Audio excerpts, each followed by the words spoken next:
സംസ്ഥാനത്ത് പാലം നിർമ്മാണ പ്രവൃത്തികളിലെ സാങ്കേതിക നടപടികളിൽ വരുത്തേണ്ട മാറ്റങ്ങളെക്കുറിച്ച് പഠിക്കാൻ വിദഗ്ധ സമിതിയെ നിയോഗിച്ച് പൊതുമരാമത്ത് വകുപ്പ്. IIT, NIT തുടങ്ങിയ സ്ഥാപനങ്ങളിലെ വിദഗ്ധരെ സമിതിയിൽ ഉൾപ്പെടുത്തും. PWD മാനുവലിൽ നിഷ്കർഷിച്ച കാര്യങ്ങളിൽ എന്തൊക്കെ മാറ്റങ്ങൾ വരുത്തണമെന്നതടക്കമുള്ള കാര്യങ്ങൾ സമിതി പരിശോധിക്കും.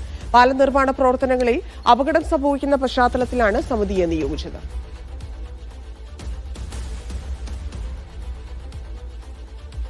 ഷിജോ കുര്യൻ ചേരുന്നു. ഷിജോ, വിഷയത്തിൽ സമിതിയിൽ ആരൊക്കെയായിരിക്കും ഉൾപ്പെടുത്തുക? ഏത് തരത്തിലുള്ള അന്വേഷണമായിരിക്കും? എന്താണ് വകുപ്പിന്റെ തീരുമാനം?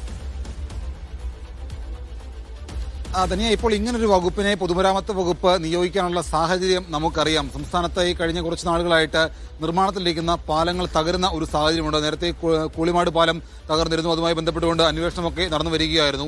അതിനിടയിലാണ് മാവേലിക്കരയിലെ കീച്ചേരിക്കടവ് പാലം കൂടി തകരുന്ന ഒരു സാഹചര്യം ഉണ്ടായത്. അപ്പോൾ അതിനെതിരെ വലിയ ആക്ഷേപമൊക്കെ ഉയർത്തിക്കൊണ്ട് പ്രതിപക്ഷമടക്കം രംഗത്ത് വരുന്ന ഒരു സാഹചര്യം കൂടി ഉണ്ടായിട്ടുണ്ട്.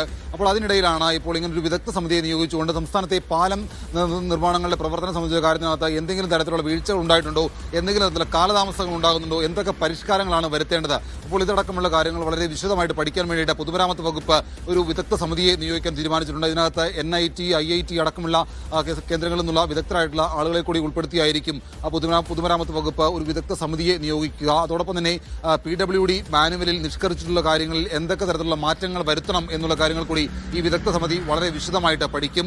സമയബന്ധിതമായിട്ട് സമിതി കാര്യങ്ങൾ പഠിച്ച് റിപ്പോർട്ട് സമർപ്പിക്കണം എന്നുള്ള നിർദ്ദേശം കൂടി പൊതുമരാമത്ത് വകുപ്പ് മന്ത്രി PA മുഹമ്മദ് റിയാസ് നൽകിയിട്ടുണ്ട്.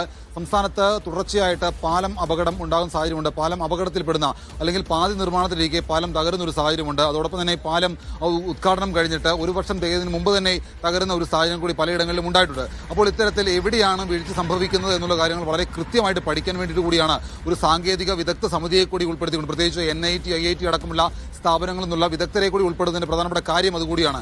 എവിടെയാണ് ഇതിനകത്ത് വീഴ്ച ഉണ്ടാകുന്നത്, അല്ലെങ്കിൽ എന്തെങ്കിലും ഇത് നിർമ്മിക്കുന്ന ഘട്ടത്തിൽ എവിടെയെങ്കിലും ഉദ്യോഗസ്ഥർക്കിടയിൽ വീഴ്ചകൾ ഉണ്ടാകുന്നുണ്ടോ, അല്ലെങ്കിൽ എന്തെങ്കിലും അഴിമതി ഉണ്ടാകുന്നുണ്ടോ, അപ്പോൾ അതടക്കമുള്ള കാര്യങ്ങൾ വളരെ വിശദമായിട്ട് പഠിച്ച് കണ്ടെത്തി സമയബന്ധിതമായിട്ട് റിപ്പോർട്ട് സമർപ്പിക്കാൻ വേണ്ടിയിട്ട് കൂടിയാണ് ഇപ്പോൾ പൊതുമരാമത്ത് വകുപ്പ് ഒരു വിദഗ്ധ സമിതിയെ നിയോഗിച്ചിരിക്കുന്നത്. ധന്യ.